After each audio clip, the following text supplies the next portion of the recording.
말씀을 가지고 쓰임받은 다메섹 엘리에셀이라고 하는 제목으로 제가 말씀을 좀 나누기를 원합니다.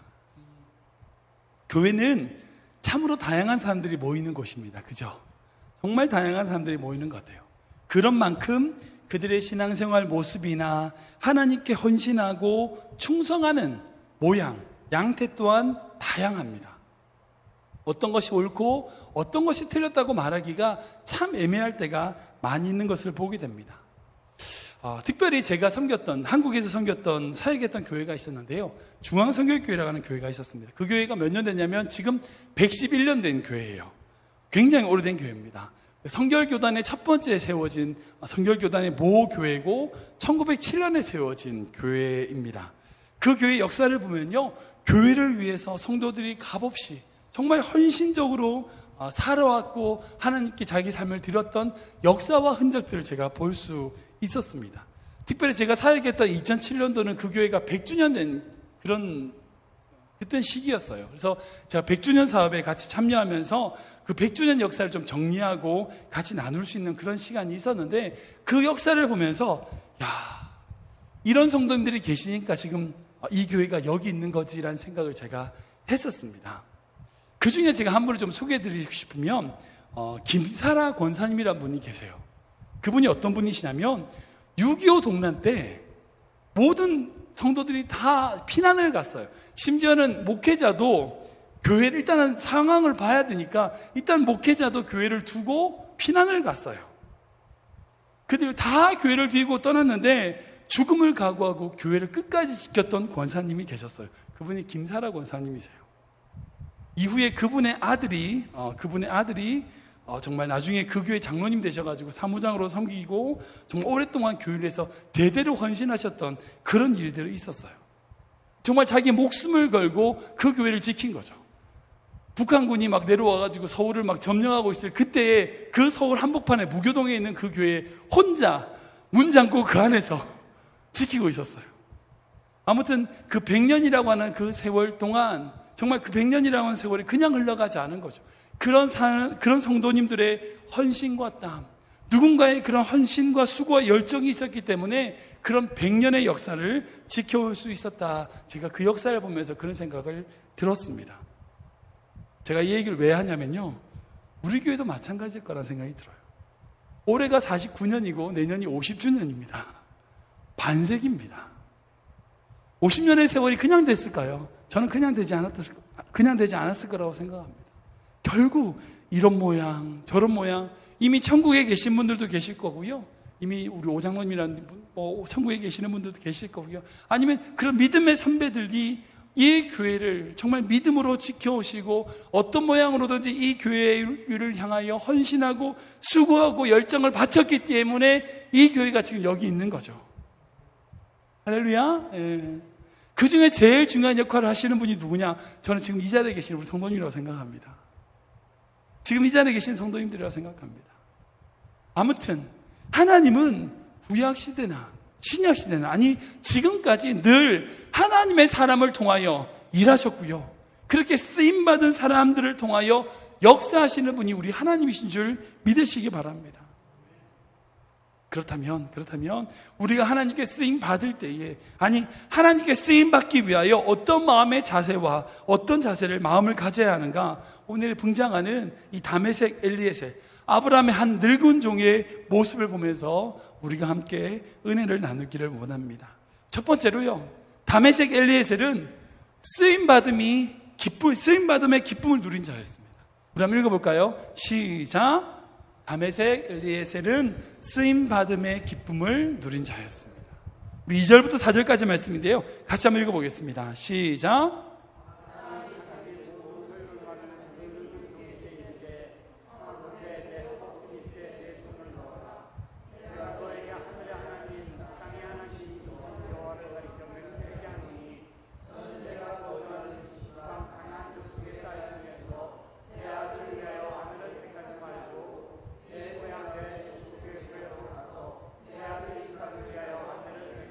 아멘.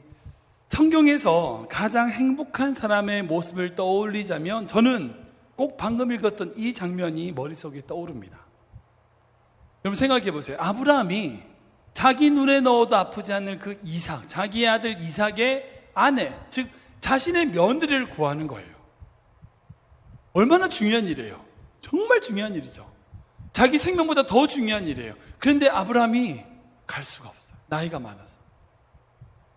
도저히 갈 수가 없는 거예요. 정말 가고 싶은데 내가 갈 수가 없어. 그런데 내가 갈 수 없지만 그걸 대신해서 나를 위하여 그렇게 해줄 수 있는 사람이 누가 있을까? 그래, 다메섹 엘리에셀밖에 없어. 그 일을 맡긴 거예요. 이 아브라함이 이 다메섹 엘리에셀에게 이 일을 맡겼을 때에 다메섹 엘리에셀이 이 부탁을 아브라함에게 받고 그 천막에서 나왔을 때라면 생각해 보세요. 한번 상상해 보세요. 어떤 기분이었을까요? 에이, 오늘 또 재수없게 또 먼 길 갔다 와야 되네. 이런 마음이었을까요? 아닐 것 같아요. 이렇게 중요한 일. 정말 우리 주인인 아브라함이 자신의 생명보다 더 중요한 일을 나에게 맡기시는구나. 기쁘지 않았을까요? 발이 땅에 떨어지지 않았을 것 같아요. 너무 좋았을 것 같아요. 이 부탁을 받은 늙은 종의 마음이 어떤 마음이었을까? 기쁨이었을 거라 생각해요. 기뻤을 거예요. 어떤 것과도 비교할 수 없는 기쁨이 이 늙은 종에게 있었을 거라는 거죠. 여러분, 사람이 가장 행복할 때가 있습니다. 언젠지 아세요? 사람이 가장 행복할 때, 쓰임 받았을 때. 쓰임 받았을 때. 여러분, 쓰임 받을 때 행복합니다. 여러분, 여러분들이 꼭 필요하대. 여러분들이 꼭 필요한 게 느껴져. 그때 행복한 거예요. 자기가 정말 필요한 존재라고 하는 것이 느껴질 때요, 그 속에 행복이 있어요. 가정에서, 교회에서, 직장에서, 어느 곳에든지요, 그 공동체 속에서 아, 내가 참 필요한 사람이구나 하는 것이 느껴져. 그때 행복이 있는 거예요. 특별히 자식을 다 키워놓은 어머님들에게 마음에 힘든 시간들이 한 번씩 찾아옵니다. 그 이유가 뭐냐면 더 이상 애들한테 내가 필요가 없는 거야. 어렸을 때는 뭐 다 해줘야 되고 다 필요한 것 같은데 애들이 커가니까 내가 필요한 게 점점 줄어드는 거죠. 그 마음속에서 고무함과 어려움이 찾아와요. 많은 분들이 그런 얘기를 해요. 여러분, 사람은 쓰임 받을 때 행복해요. 쓰임 받을 때 기쁘다니까요. 내가 가지고 있는 어떤 것의 가지고 있는 가치가 높으냐 아니야, 그게 중요한 게 아니라 그 사람의 돈이 얼마나 가지고 있냐, 얼마나 많은 것을 가지고 있냐, 그게 문제가 아니라 그 사람이 얼마짜리냐는 거예요. 그게 중요하다는 거예요. 사람이 소유 가치에 따라서 영향받지 않아요. 존재 가치에 따라서 영향을 받아요. 내가 얼마나 가지고 있느냐가 아니라 내가 얼마짜리냐는 거예요. 내가 어떤 존재냐는 거야. 쓰임받고 계십니까? 기뻐하십시오. 바쁘다고, 힘들다고. 아니요, 괜찮습니다. 어떤 모양이든지요, 하나님 여러분들 쓰신다면 그게 기쁜 거예요. 그게 기쁜 거예요. 그리고 하나님께 그렇게 쓰임받을 때에 세상이 알지 못하는 기쁨이 있다니까요. 요한복음 말씀 읽어볼까요? 요한복음 2장 9절 말씀인데 같이 한번 읽어보겠습니다. 시작.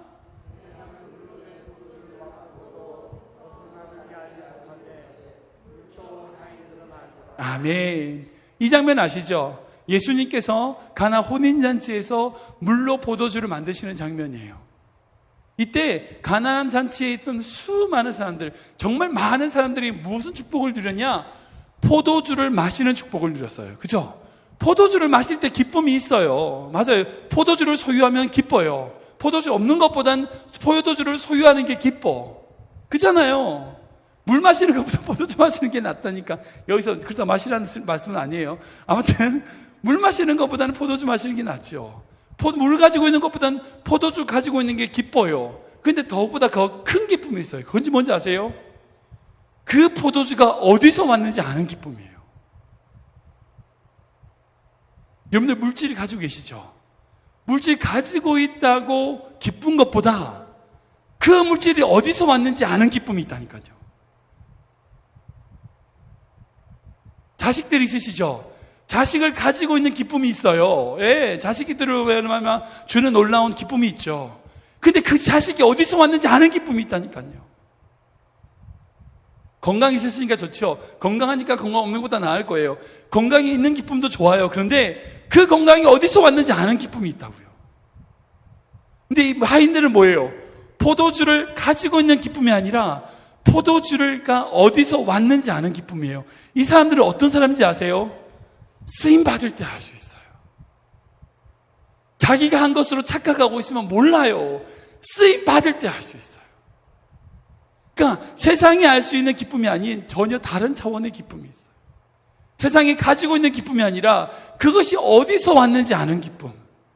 이건 주님 안에 있을 때에 주님께 쓰임 받을 때 주시는 기쁨이에요. 저는 우리 교회가 그런 교회 됐으면 좋겠어요.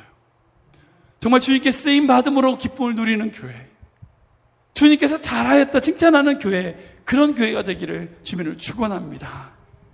두 번째로 다메섹 엘리에셀은 겸손으로 쓰임 받은 자였습니다. 한번 읽어보겠습니다. 시작. 다메섹 엘리에셀은 겸손으로 쓰임 받는 자였습니다.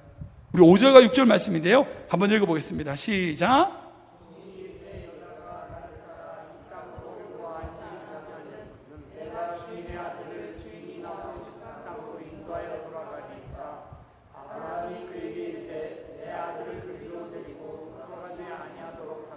아멘. 솔직히 이 다메섹 엘리에셀은 이삭이 태어나지 않았다면 아브라함의 모든 것을 가질 수 있는 자였어요. 상속자가 될 수 있는 자였어요. 그걸 어디서 볼 수 있냐면 창세기 15장 2절 말씀에 아브라함이 직접 얘기하는 거예요. 한번 읽어보겠습니다. 시작.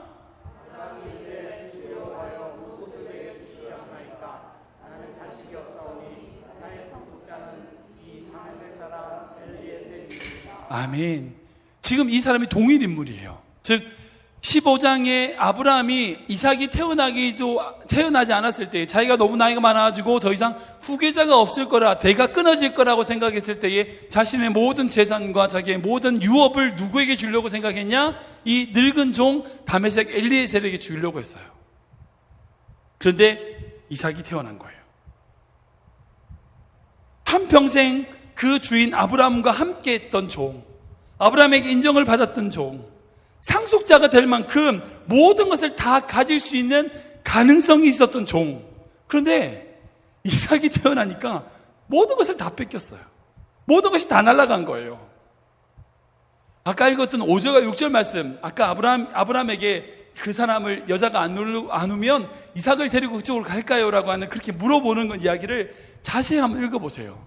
뭐가 보이냐면 이 늙은 종이 이삭을 마음대로 할 수 있는 권한이 있는 것처럼 느껴져요. 아니, 아브라함에게 그 여자가 안 따라오라거든 아들을 데리고 그쪽으로 고향으로 돌아갈까요? 라고 물어봐. 아니, 이삭이 안 간다 그러면 안 가는 거죠. 근데 그 집안에 있는 모든 실권과 권한이 아브라함 다음에 이삭이 아니라 이 늙은 종이었어요. 모든 권한을 가지고 있었어. 이 이삭을 좌지우지해서 자신의 아브라함의 고향 땅으로 데려갈 수 있을 만큼의 힘이 있었던 사람이었어요. 그런 권한이 있었던 사람이야. 그런데 그렇게 하지 않았어요. 우리가 읽은 24장의 리브가를 이삭에게 데려준 다음에 더 이상 이 다메섹 엘리에셀의 모습은 성경에서 보이지가 않습니다. 찾을 수가 없어요. 사라져요. 더 이상 보이지가 않아요. 이삭을 그리스도의 모형으로 우리가 이해하자면 우리는 다메섹 엘리에셀이에요. 그러니까 이삭을 그리스도라고 한 모형으로 이해하자면 우리가 바로 다메섹 엘리에셀이에요. 하나님의 쓰임을 받은 다메섹 엘리에셀이에요. 그런데 어떤 다메섹 엘리에셀은 자신이 상속자가 되려고 이삭을 죽여요. 어떤 다메섹 엘리에셀은요, 자신이 높아지려고 이삭을 무시해요. 이삭을 대신해서 그 자리에 올라가려는 엘리에셀이 있어요. 사라지지 않고요, 계속 영향력을 행사하려는 엘리에셀이 있다니까요. 그리고 이삭을 이리저리 마음대로 움직이려는 엘리에셀이 있어요. 한국교회, 이민교회 모양이 딱 그 모양이에요. 모두가 다 종이래. 종이라고 하는데 주님의 종이래. 장로님들, 목회자들 다 종이래. 근데 주인 행세 하고 있어요. 주인인 거예요. 교회를 자기 마음대로 할 수 있다고 생각하는 거예요. 마태복음 보면 예수님이 성전에 올라가시는 장면에서 이런 이야기가 나옵니다. 한번 읽어보겠습니다. 같이 읽겠습니다. 시작.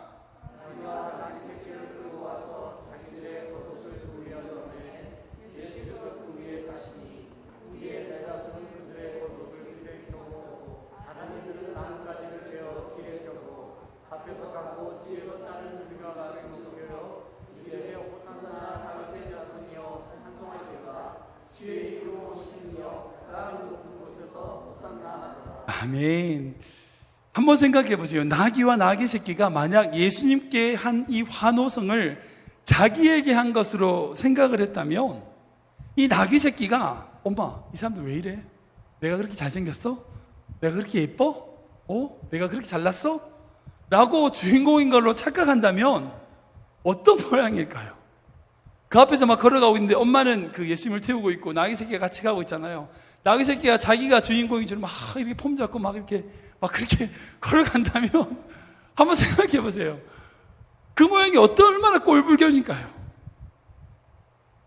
여러분, 쓰임 받을 때에 가장 꼭 기억해야 될 게 있어요. 그게 뭐냐면, 쓰임 받을 때 정말 기억해야 될 게 있어요. 그게 뭐냐면 내가 주인공이 아니라는 거예요. 쓰임을 받으면서 내가 주인공인 것처럼 착각해 보면 꼴불견이 돼요. 쓰임 받으면서 자기가 주인공인 것으로 착각하는 순간 비참해지는 거예요. 결국 쓰임 받은 후에 버려져요. 쓰임 받을 때는요 겸손해야 돼요. 겸손해야 돼요. 나를 드러내는 것이 아니라 나를 죽이고 낮춰야 돼요. 그래서 우리 모두가 다 쓰임 받는 자라면요, 우리에게 있어서 경쟁은 무슨 경쟁인지 아세요? 높아짐의 경쟁이 아니에요. 얼마나 섬기는가의 경쟁이에요. 얼마나 겸손한가의 경쟁이에요. 우리의 경쟁은 내가 더 높아, 제가 더 높아, 그 높음의 경쟁이 아니라 우리의 경쟁은 얼마나 내가 더 낮은가. 큰일 났어, 저분이 나보다 더 겸손해. 여러분, 그래서 겸손한 분을 보면 볼수록 더 무서워요. 하나님이 쓰시니까 결국 그 사람을 쓰실 거거든요. 겸손한 분을 보면요 더 부럽고 겁이 나요. 저도 그래요. 저 앞에서 저보다 더 고개를 숙이고 인사하시는 목사님을 뵈면요 제가 겁이 나요. 그분을 보면 분명 하나님이 그분을 쓰실 거거든요. 말씀 좀 정리해 보겠습니다. 여러분, 쓰임받는 자가 가지고 있는 기쁨이 있어요. 세상이 알지 못하는 기쁨이에요. 세상이 상상할 수도 없는 기쁨이에요. 그 무슨 기쁨이냐면 내가 하나님 안에서 어떤 존재라는 것을 깨닫게 되는 기쁨이에요. 내가 얼마나 귀한 자인지 발견되어지는 기쁨이에요. 우리에게 그 기쁨이 있어야 돼요. 그리고 그 쓰임받는 자로서 주님 앞에 설 때 끊임없이 겸손하고 더 낮은 마음으로 섬겨야 돼요. 만약에 섬길 수 없으면, 낮아질 수 없으면 안 쓰임받는 게 차라리 나아요. 괜히 쓰임받았다가 그렇게 넘어지느니 차라리 쓰임받지 않는 게 나을 수도 있어요. 쓰임받으시는 분이라면 더 끊임없이 겸손해야 돼요. 저에게 하는 말씀입니다. 더 끊임없이 겸손해야 돼요. 처음에 6.25 때 교회를 지키셨던 그 김사라 권사님의 일화를 얘기하면요, 서울이 수복되고 나서 그 교회 담임 목사님이 교회를 왔어요. 그 교회 문을 열었더니 그 권사님이 본당에서 기도를 하고 계시는 거예요. 깜짝 놀란 거예요. 권사님 뭐 하시냐고. 안가 피난하고 여기 지키셨냐고. 아니 무슨 일 당할 줄 알고 여기를 그러셨냐고. 그때 그 권사님 뭘 하시냐면요, 목사님 저는 교회에 있는 게 제일 기뻐요. 교회에 있는 게 제일 행복해요. 만약 여기서 죽어도 천국 가죠. 뭐가 두려워요. 목사님 저는 교회에 있는 게 제일 행복해요. 그 말씀을 하시니까 목사님이 그 권사님을 붙잡고 펑펑 우신 거예요.